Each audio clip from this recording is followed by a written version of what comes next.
हमले के बाद ट्रंप का बयान, मुझे कान के ऊपरी हिस्से में गोली लगी है। डोनाल्ड ट्रंप ने कहा गोली कान को छेदती हुई निकल गई। शूटर कौन थे अभी इसकी जानकारी नहीं है। तो मनीष, आपने सुना रविंद्र सचदेवा को, कई सारे सवाल उन्होंने उठाए हैं। पॉलिटिकल डिवीजन तो अमेरिका में देखने को मिल ही रहा है, लेकिन क्या इस माहौल में राष्ट्रपति के चुनाव होंगे? अब और ज्यादा सतर्कता बरतने की जरूरत है, क्योंकि डोनाल्ड ट्रंप जो कि अमेरिका के पूर्व राष्ट्रपति रहे हैं, उनकी सुरक्षा से जब खिलवाड़ हो सकता है तो कोई भी राजनेता निशाने पर हो सकता है।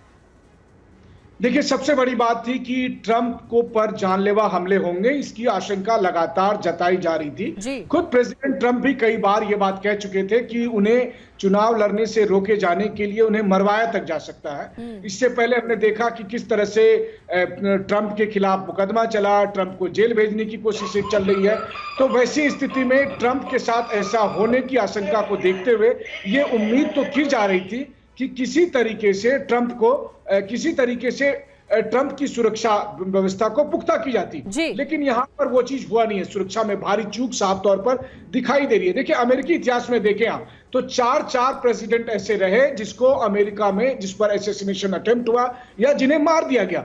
और सबसे जो लास्ट एग्जांपल है वो जॉन एफ कैनेडी का है, जो 1963 में, आज से 60 साल पहले जॉन एफ कैनेडी को गोली मारकर खत्म कर दी गई, जबकि वो बेहद पॉपुलर थे अपने समय में। और आज जब ट्रंप और बाइडेन के बीच में अमेरिका बटा हुआ है, वैसी स्थिति में ट्रंप की रैली में 2 शूटर का मौजूद होना, शूटर का लगातार फायरिंग करना, ये मुझे लगता है कि बहुत सारे सवाल खड़े करेंगे। लेकिन मनीष, आपने तो पेंसिल्वेनिया में ऐसी सभा अटेंड भी की है। जरा एक बार हमारे दर्शकों को समझाइए कि अमेरिका में जब ऐसी कोई चुनावी सभा आयोजित की जाती है जिसमें से बड़े नेता पहुंचते हैं अपने चुनावी प्रचार के लिए, उस दौरान सिक्योरिटी लेयर कैसा होता है? ये जो सीक्रेट सर्विस एजेंट का बार बार जिक्र आ रहा है, कैसे ये जांच करती है और कैसे अलाउ करती है सभी लोगों को इस सभा में शामिल होने के लिए, और उस दौरान ऐसी लापरवाही देखने को मिली?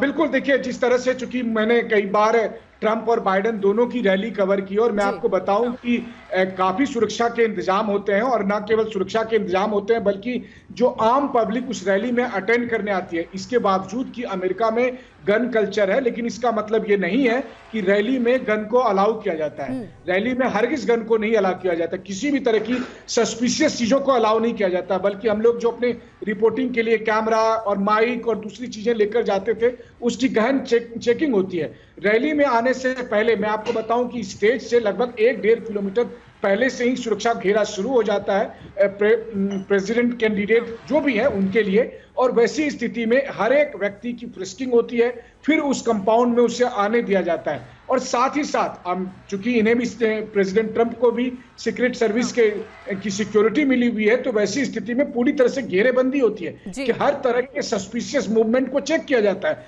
यहां पर जो विटनेस हैं वो बता रहे हैं कि उन्होंने सिक्योरिटी टीम को बताया कि ये देखिए, ये शूटर है, यहाँ पर जिस शूटर को हम दिखा रहे हैं कि वो छत पर है, उसके बारे में आई विटनेस कह रहे हैं कि हमने पुलिस को इन्फॉर्म किया कि इसके पास गन है, और वो देखिए छत पर वो घूम रहा है, लेकिन इसके बावजूद भी तभी इग्नोर किया गया।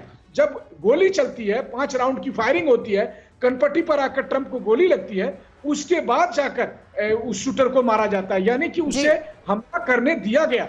ये सबसे बड़ी बात है। पूर्णिमा जी, क्या आप रिपब्लिकन पार्टी इस पूरे घटनाक्रम को, इस पूरे सिचुएशन को, जो इंसिडेंट हुआ है, उसे एक बड़ा मुद्दा बनाने वाली है इस बार के राष्ट्रपति चुनाव में? बड़ा मुद्दा बनाने का क्वेश्चन कहाँ था? इट्स ऑलरेडी बड़ा मुद्दा जी। So I want to actually answer about the gun culture of America. अभी America is the only country where you have Second Amendment, जहाँ पे एक नॉर्मल लोग सेल्फ डिफेंस के लिए काम कर सकता है। ना इंडिया में है ये पॉलिसी, ना ऑस्ट्रेलिया में है, ना न्यूजीलैंड में, दुनिया के कोई कंट्री में एक नॉर्मल लोग अपने आप को डिफेंड नहीं कर सकता।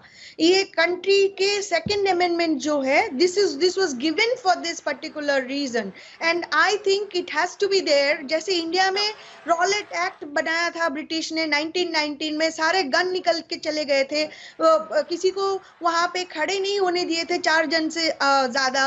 And then afterwards what happened, after Rowlatt act के बाद जालियनवाला बाग हुआ था, जनरल डायर ने नहीं। लेकिन पूर्णिमा जी, आपको क्या लगता है, क्या प्रोबेबिलिटी है डोनाल्ड ट्रंप पर जब गोली चलाई गई तो ये पॉलिटिकल आइडियोलॉजी डिफरेंस की वजह से है या फिर पॉलिटिकल रिवेंज की वजह से है। What I'm trying to tell you, in this country today, there is a difference between policies of Democrats and Republicans. The Republicans are actually working for working people, but the Democrats are not really working for children, not really working for family, not really working for the society, not really working for the country.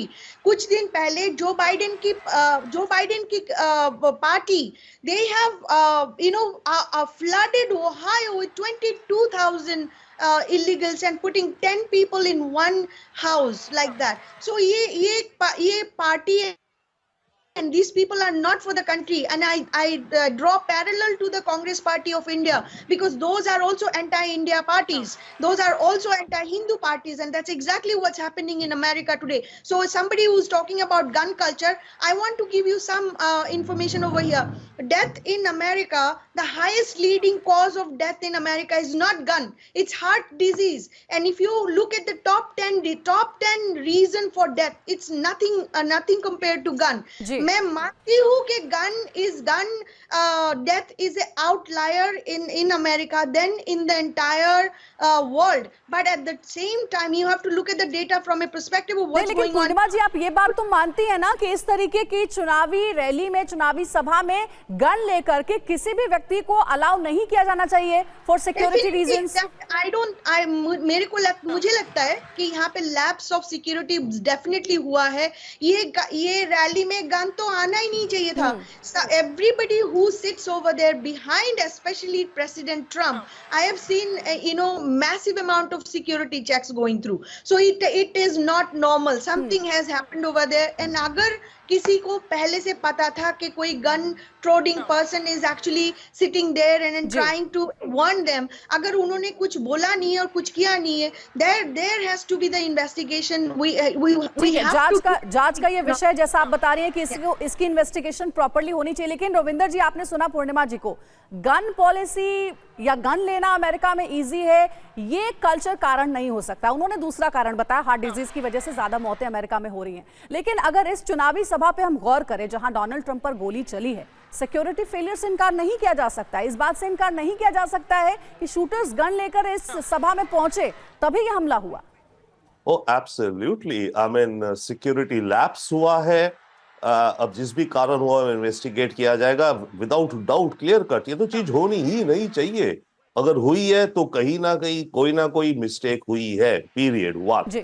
Secondly, अभी जो gun culture की और जिसने करा है, देखिए gun culture की जो बात है, अंडरस्टैंड पूर्णिमा जी वो कह रही, जो सेकेंड अमेंडमेंट है कि अपने घर को अपनी डिफेंस के लिए गन ले सकते हैं, बट अमेरिका के स्कूलों में 10 साल के बच्चे जाके लोगों को मार देते हैं। वो क्यों हो रहा है? दुनिया में कहीं और क्यों नहीं होता है? बट एनीवे, ये डिबेट मेरे ख्याल से हम ज्यादा गन कल्चर की तरफ नहीं ले जाते। But the point is, America में जो वायलेंस होता है और इस तरह का इजी अवेलेबिलिटी ऑफ गन एक कारण आराम से बन जाता है, उसमें कोई डाउट नहीं है। Data is clear out there, right?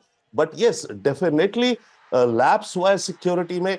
But याद रखिए, ये जो सिक्योरिटी के प्रोफेशनल्स हैं, सीक्रेट सर्विस ऑफ प्रोफेशनल्स, इनमें से हम ये डाउट नहीं कर सकते कि किसी ने जानबूझ के सिक्योरिटी कम कर दी होगी ताकि ट्रंप को कोई हिट कर दे।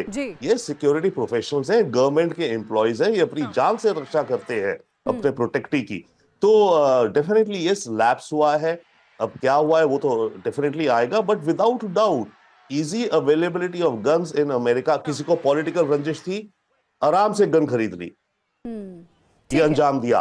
पॉलिटिकल रंजिश हो, गन ना मिले, आराम से नहीं कर सकता वो। तो ये कारण आप मानते हैं इस पूरी घटनाक्रम के